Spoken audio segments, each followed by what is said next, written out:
Welcome in to Cooking with Margie. I'm Eric Stafford, and this is Margie Mansure, and we are here today.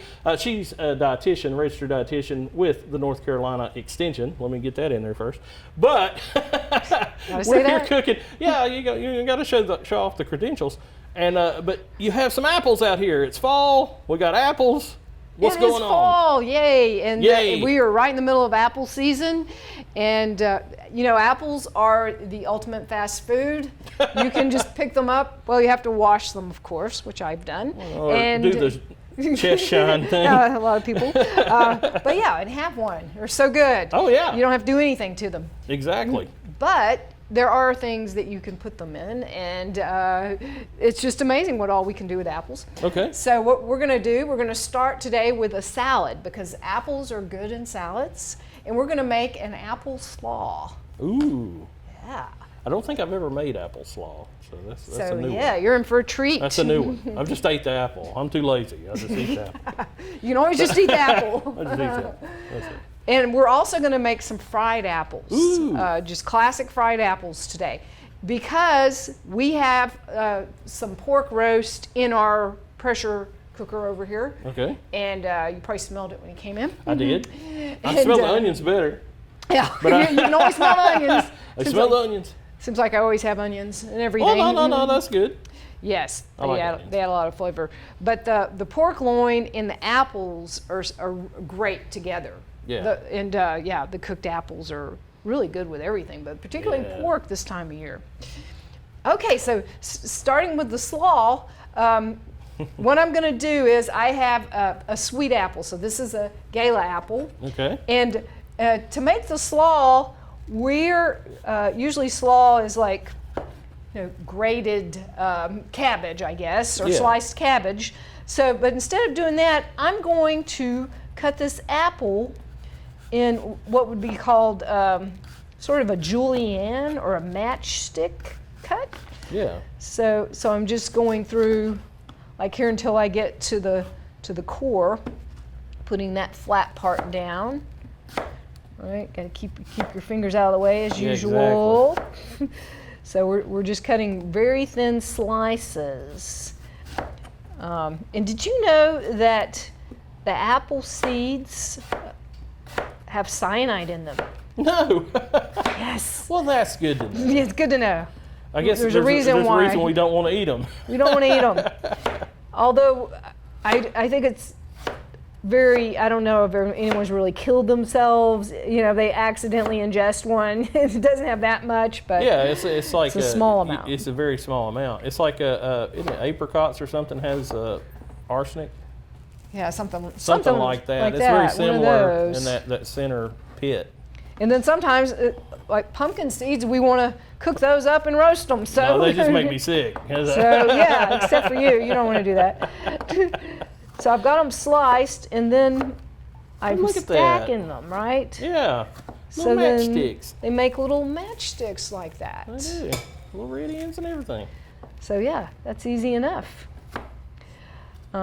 So I have put in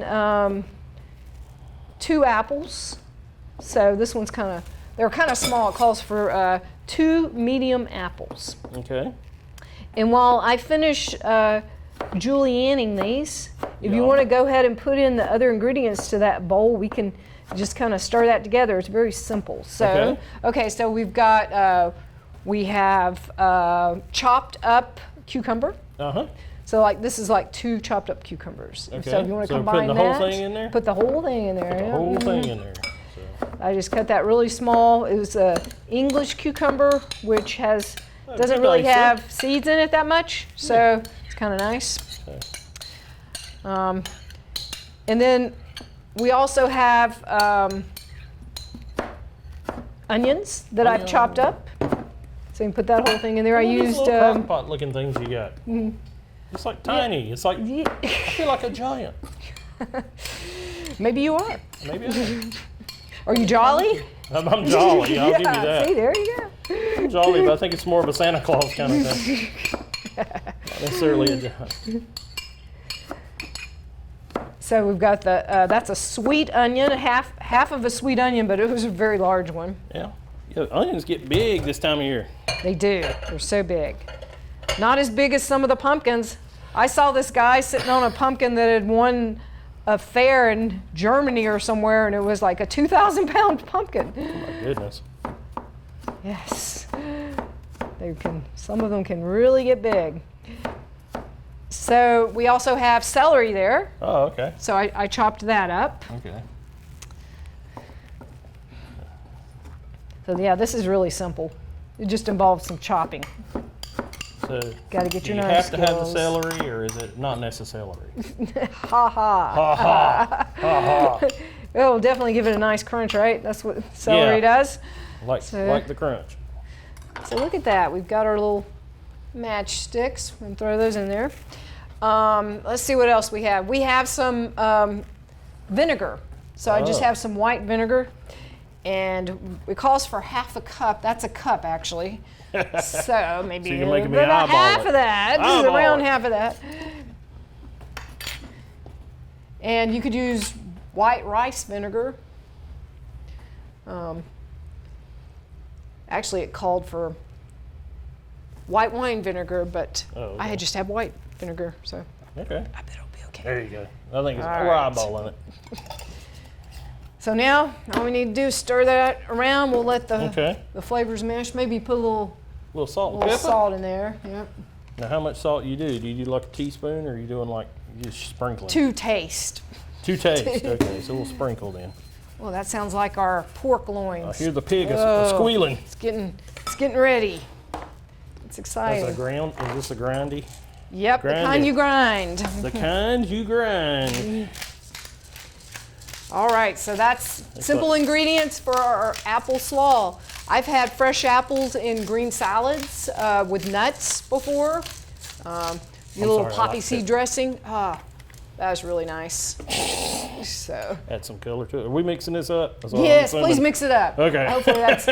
Hopefully that bowl's not too small. We'll work It's it. not real big. We'll is work it.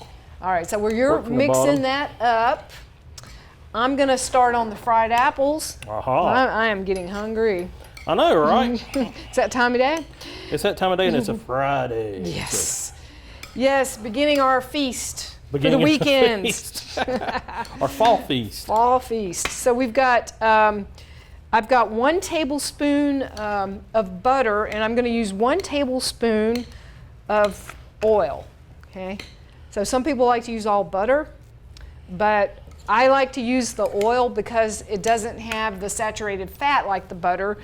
And you want to use some butter because it gives it the flavor. So Yeah, you I gotta just have the flavor, man. yeah, so I figured, well, we're gonna do half and half.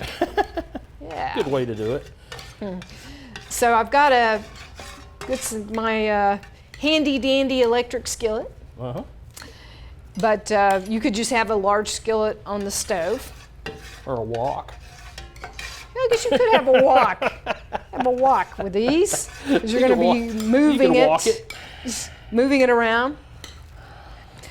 Okay, so I used Gala apples with that because that's a sweet apple. Uh-huh. And then a lot of times when you're cooking apples, sometimes you might want a little tart apple because then you add some sweetener to it. Then it has that nice contrast of the tart with the sweet. Yeah. So this apple, I could have used like a Granny Smith. That's a nice tart apple. Yeah, that's what I was thinking in my mind. I was thinking Granny Smith apple. Yep, that's the most common one we know of. But this is called a senator apple. Oh. And, now this Was would it not lie be. to you? Stop lying. Stop lying. Yes, I already cut these up, right? I'll let this one stay whole. But anyhow, You were spared. yes. We're gonna use the senator apple. It's a apple that was grown in Watauga County in an orchard there, and that okay. has over 150 varieties of apples. Yeah, there's so many. There's so many. There's so many. And you know, it kind of makes sense. You can't have all of those at the grocery store. Oh yeah, but you go to the apple orchard and pick them up. Yes, absolutely. Yeah, that's So just trying the fun. different ones, they all have different flavors. yeah. So I ordered I ordered some apples for this through the High Country Food Hub. They've got the Moretz Orchard. They sell them through the Food Hub. Okay. But they had, they have the descriptions that tell you what they're like. So there was another one I thought, well, I'll try 2 of these. I'm going to test them out and see what they taste like. So I tried this other variety called a green pippin. Ooh. And yeah, it sounds like a fun name. Huh? Yeah. And I cooked that up for my fried apples the other night, and they just didn't hold their shape, and they didn't have as good of a flavor. So, Oh. so that was kind of sad. But I thought, well, I'm glad I've got the senator. So You got the senator. I'm So. gonna cook up with the I don't know, senator might be sour. Might be a little sour there. They're pretty tough. They're pretty tough. They hold Dodge their questions. shape.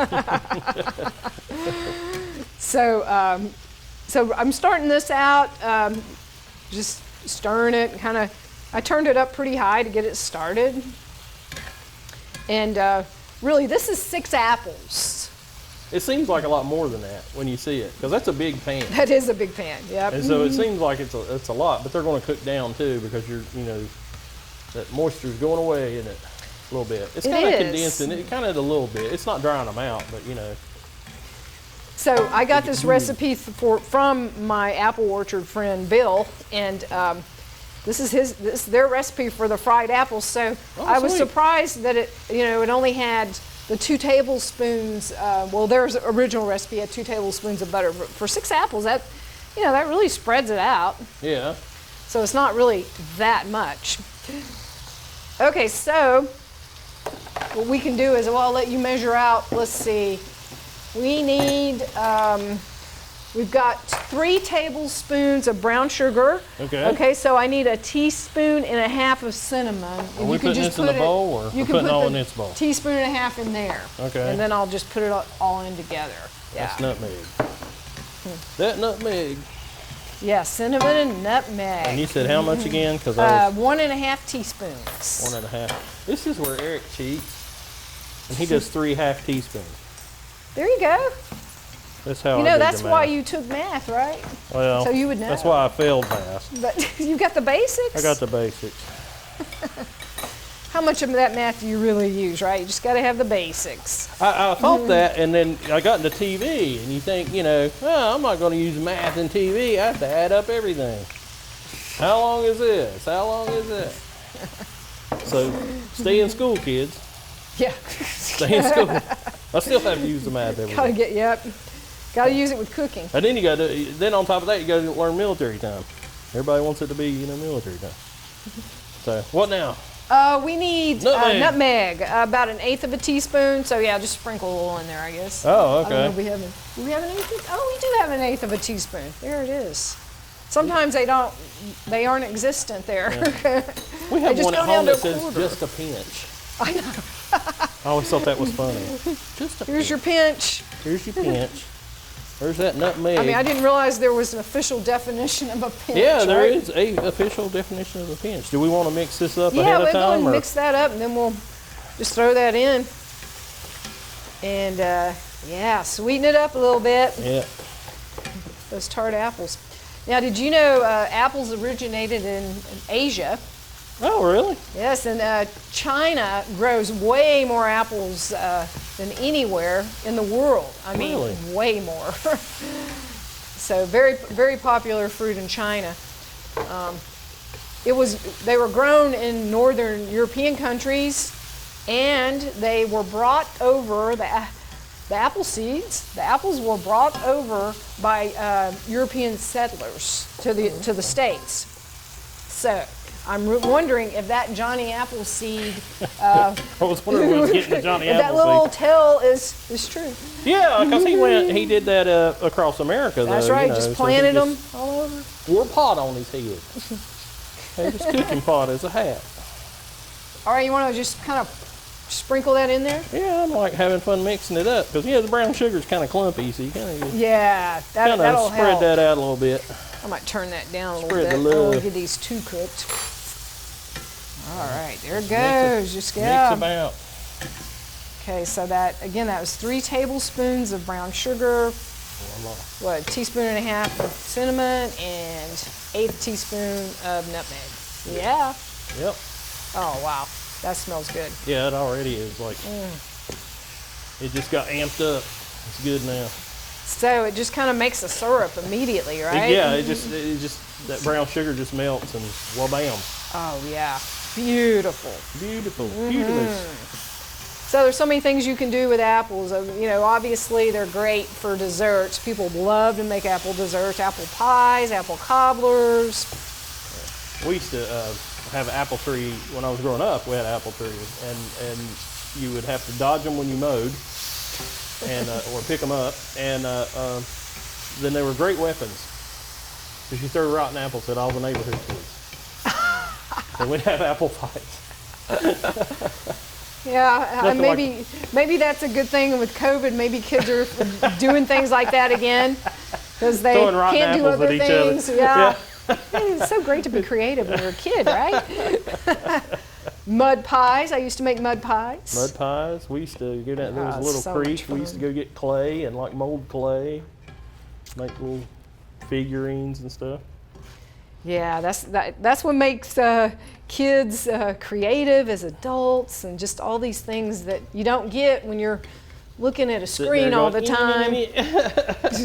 I tell you, probably the best thing we go into is hand surgery, right? Because people using their hands on their thumb surgery. That is a growing thing. Yeah. All the carpal tunnel problems. Yeah. So playing outside is good. But yeah, if you've got apple trees, it's interesting. Even if they're not the greatest eating apples, you can fry them up like this, and they're going to taste great. Yeah. You throw butter and sugar on that, it's going to be pretty good. It's going to be good. So yeah, it's good eating. So yeah, I think that is, you think that looks about right for those? Yeah, they look great. So you don't want them to be too mushy. Well, you know, a little bite to it, a little crisp. Little crisp, right. So I think that's probably good because, yeah, I can push that in. It just cuts nicely. All right, so let's look at that. That looks really good. Yeah, it does look good, doesn't it? I can stir with the best of them. That's really nice with pork as well. Yeah. Well, I mean, you always see the pig with the apple in its mouth. Is that why? Because apples go so good with pork? Or it just looks so beautiful to see that pig's head with the apple. I just always thought they never let him finish it. He only got a bite. Aw. All right. Well, I'm ready to eat, man. That was quick. So two quick quick things you can do with your surplus of apples. All right. Yeah. And it's a great trip to go with the family and go. I mean, get some apples. You know, it's nice. I mean, I know things are kind of weird right now, but there might be some place you can go. Yeah, an outdoor activity. And you know, the Moretz orchard, I know they have 150 varieties of apples. Wow. And then there's other orchards that I've heard of that have like over 200 varieties. And yeah, they all taste a little different, so you're bound to find one that you like. Oh yeah, there's always something out there. So thank you so much, and thank you for showing us what to do with our apples now. Thank you. So yeah, time for lunch. Thanks so much for joining us.